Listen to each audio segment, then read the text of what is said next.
भाइयों बहनों, praise the Lord. सभी को जय मसीह की। आज का दिन यहोवा ने बनाया है, हम इसमें आनंदित हों।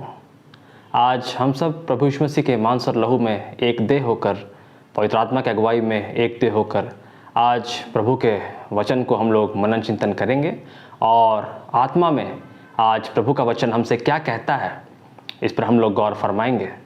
तो आज का जो वचन है वो हम लोग यीशु का जो पहला चिन्ह और चमत्कार जो उसने गलील के काना में प्रकट किया उससे हम लोग देखते हैं। और यह वचन हमें मिलता है यूहन्ना रचित सुसमाचार की पुस्तक उसका 2 अध्याय और पद संख्या 1 से लेकर 11 तक। आइए पहले हम लोग वचन पढ़ लेते हैं और देखते हैं कि परमेश्वर के पुत्र यीशु मसीह ने किस प्रकार अपनी महिमा, परमेश्वर की महिमा पवित्र आत्मा में होकर जो अद्भुत कार्य उसने पहला चिन्ह जो गलील के काना में किया उसके द्वारा प्रकट किया। आइए पहले हम लोग वचन को पढ़ते हैं। फिर तीसरे दिन गलील के काना में किसी का विवाह था और यीशु की माता भी वहाँ थी। यीशु और उसके चेले भी उस विवाह में निमंत्रित थे। जब दाखरस घट गया तो यीशु की माता ने उससे कहा, उनके पास दाखरस नहीं रहा। यीशु ने उनसे कहा, अभी मेरा समय नहीं आया। उसकी माता ने सेवकों से कहा, जो कुछ वह तुमसे कहे वही करना। वहाँ यहूदियों के शुद्ध करने की रीति के अनुसार पत्थर के 6 मटके धरे थे जिनमें 2-2, 3-3 मन समाता था। यीशु ने उनसे कहा, मटकों में पानी भर दो। उन्होंने उन्हें मुँह भर दिया। तब उसने उनसे कहा, अब निकाल कर भोज के प्रधान के पास ले जाओ। और वे ले गए। जब भोज के प्रधान ने वह पानी चखा जो दाखरस बन गया था और नहीं जानता था कि वह कहाँ से आया है, परंतु जिन सेवकों ने पानी निकाला था वह जानते थे, तो भोज के प्रधान ने दूल्हे को बुलाकर उससे कहा, हर एक मनुष्य पहले अच्छा दाखरस देता है और जब लोग पीकर छक जाते हैं तब मध्यम देता है, परंतु तूने तो अच्छा दाखरस अब तक रख छोड़ा है। यीशु ने गलील के काना में अपना यह पहला चिन्ह दिखाकर अपनी महिमा प्रकट की और उसके चेलों ने उस पर विश्वास किया। आमीन। यहाँ हम लोग देखते हैं कि गलील के काना में मरियम जो यीशु की माता है और उनका परिवार और यीशु और उनके चेले भी आमंत्रित किए गए हैं। और यीशु की सेवकाई, यीशु की मिनिस्ट्री जो परमेश्वर की ओर से थी, ये उसका आरंभ था। और क्योंकि ये परमेश्वर की ओर से आरंभ था तो परमेश्वर ने उनको पवित्र आत्मा का आशीष दिया था 30 वर्ष की आयु में, और उन्होंने अपना कार्य आरंभ किया था। तो ये उनका पहला चमत्कार होने वाला था जिसके द्वारा परमेश्वर यीशु मसीह में होकर अपनी पवित्र आत्मा के सामर्थ्य से अपनी महिमा को प्रकट करेंगे। तो यहाँ पे होता यह है कि इस भोज में जो दाखरस रहता है वो घट जाता है, वरन समाप्त हो जाता है। और जो उनकी निकट जो रिश्तेदार थी मरियम, निकट कुटुंबनी, जब उनको मालूम चलता है, वो जानती थी अपने पुत्र यीशु के बारे में, क्योंकि यीशु परमेश्वर का बुलाया हुआ है, परमेश्वर का दिया हुआ है, वो इस समस्या का समाधान कर सकता है। तो उसने परमेश्वर पे भरोसा रख के इस बात से यीशु को अवगत कराया।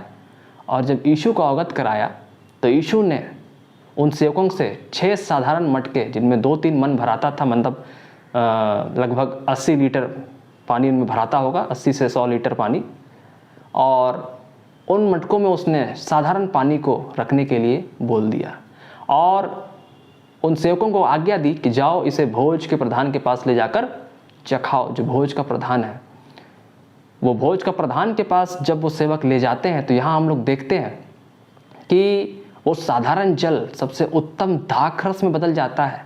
और पीते ही जो भोज का प्रधान है वो अचंभित होता है, आश्चर्यचकित होता है। और जिसने ये विवाह का जो भोज था आयोजन किया था, जाकर कहता है, पूछता है कि हर एक भोज में लोग पहले अच्छा दाखरस देते हैं और जब लोग पीकर छक जाते हैं तो मध्यम, परंतु ये कैसा अद्भुत विवाह है जिसमें अब तक अच्छा दाखरस रख छोड़ा गया है। तो यहाँ हम लोग देखते हैं कि अच्छा दाखरस, उत्तम दाखरस यीशु मसीह के द्वारा वो साधारण जल बन गया।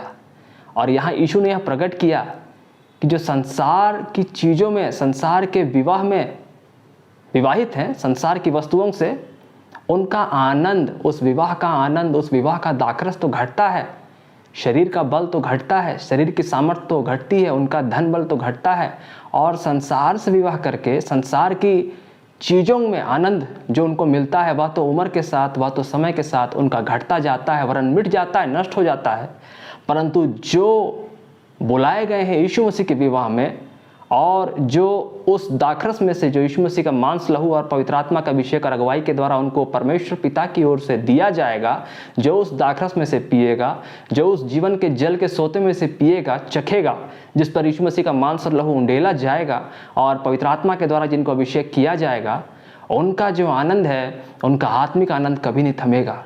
और इस चमत्कार के द्वारा यीशु ने प्रकट किया कि स्वर्ग के राज्य में जो लोग यीशु मसीह की महिमा में, यीशु मसीह की नई देह में होकर परमेश्वर की कलीसिया और दुल्हन बनकर आत्मा में, पवित्र आत्मा की अगुवाई में जो लोग परमेश्वर से अनंत जीवन के विश्राम वार में आत्मिक रूप से विवाहित रहेंगे, उनका आनंद, उनके अनंत काल की शांति कभी ना घटेगी, कभी ना थमेगी, कभी ना रुकेगी। और ये सांसारिक नहीं होगा वरन आत्मिक होगा, जिनके लिए हम लोग देखते हैं पुराने नियम में जो प्रभु इजरायलियों से वाचा बांधते थे, मैं तुझे उत्तम वस्तुएं दूंगा, मैं तुझे दूध और मधु के बहते देश में ले जाऊंगा, जहां तुम हिरनियों के नाई कूदोगे फांदोगे, तुम जीवन के जल के सोते से पियोगे और उछलोगे, और सनातन काल के चैन में परमेश्वर के राज्य में प्रवेश करोगे।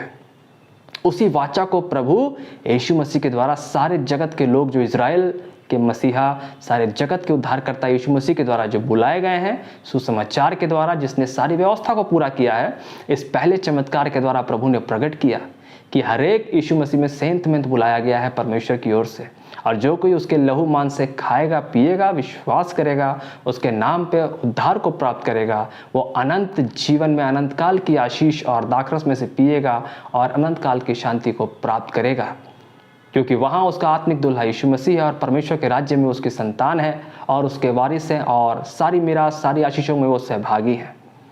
और जो यीशु मसीह को परमेश्वर ने दिया है वह सब वो सेंत में पाएंगे और उनका आनंद कोई छीन ना लेगा।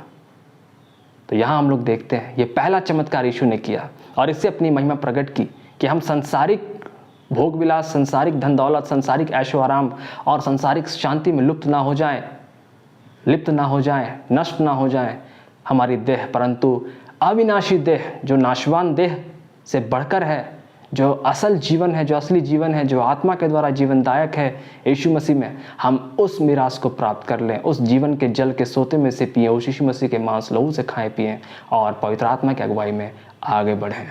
तो हर एक सुनने वाला इस मैसेज के द्वारा बहुतायत की आशीष को अपने परिवार के साथ रिसीव करें। इस चैनल के हर एक सब्सक्राइबर, हर एक सुनने वाले बहुतायत की आशीष को रिसीव करें और प्रभु में आगे बढ़ें, और संसार में जो आवश्यकताएं हैं उसके लिए मेहनत करें, प्रभु से प्रार्थना करें, परंतु स्वर्ग के राज्य और उसकी धार्मिकता की खोज में लगे रहें, विश्वास में आगे बढ़ें, प्रभु की अगुवाई मांगे, मार्गदर्शन मांगे कि वो आत्मा और उसके अनंत जीवन की आशीषों को ना खोएं इस संसार के भोग विलास के लिए।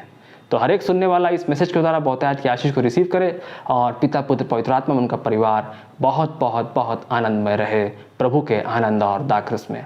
आमीन।